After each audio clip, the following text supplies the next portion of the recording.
A new research project in Western Australia is evaluating the benefits and pitfalls of a range of mapping layers to use with variable rate technology, or VRT. VRT is a key part of precision agriculture that allows site-specific crop management for inputs such as lime, phosphorus, nitrogen and potassium. The Grains Research and Development Corporation's regional cropping solutions networks in the Kwinana West and Geraldton port zones hope this year's focus paddock trials will help to clarify the value of using tools such as electromagnetic induction, gamma radiometrics, retrospective yield, and normalised difference vegetation indices to generate VRT zone application maps in the central and northern wheat belt. The trials have been set up at Dowerin, Carnamah and Mingenew and are being coordinated by the Condinin Group in conjunction with Precision Agronomics Australia and consultants from Agrarian Management and Plan Farm. The main things that people are looking at are obviously yield data, which has been around for a while, and then some of the biomass data, and also the EM and radiometrics layers as well to help identify specific soil problems.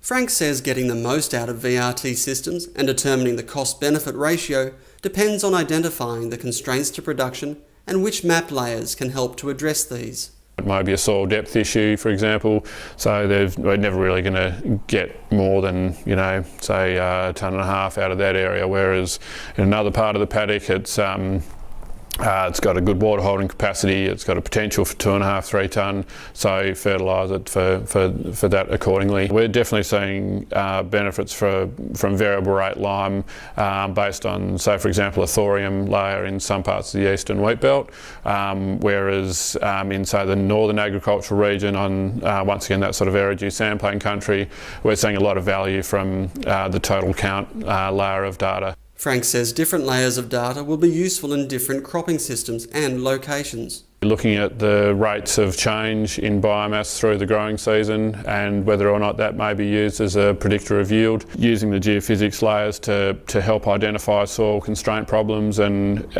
addressing those for variable rate soil amelioration and potentially nutrition as well. And the yield data is really an important layer to help ground truth the geophysics as well. You can't go past good subsoil chemistry data that's been geo-referenced so that you can really get an understanding of what's going on in your subsoils. Since the early 2000s, Dowerin grain grower Andrew Todd has been using auto-steer technology with his seeding gear and yield map data to monitor cereal crop production. His family started a VRT program for site-specific phosphorus replacement and have started to consider EM and gamma tools.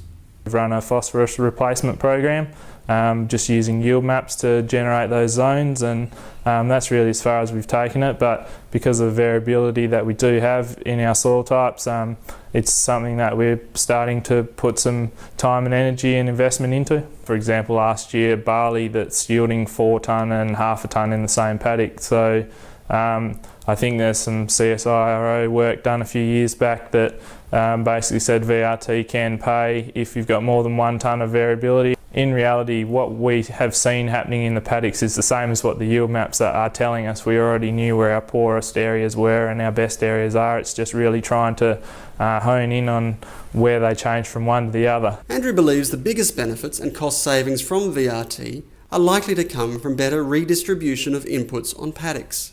We built it around trying to average the base rate we would have if we had done a blanket application as we had done in the past, so 40 kilos of MAPS as a starter fertiliser, compound fertiliser, and yeah, so we built our zones so that we were still averaging around the same level of inputs across the paddock. We just distributed them differently, and I think it'll be the same with lime. Andrew hopes the GRDC's RCSN Focus Paddock Trial will provide practical information about the best fit for other mapping layers for VRT. With regard to EM38 and the Gamma survey, what are they best at helping us target? Is it lime? Is it phosphorus? Is it potassium? Where do they fit? I know on the south coast where most of that work seems to have been done, they're very good at finding sodic clay subsoils, and that's my interpretation of where they've had a niche down there. But can they be useful in the central wheat belt, and what are they best at finding and assisting us to develop zones for?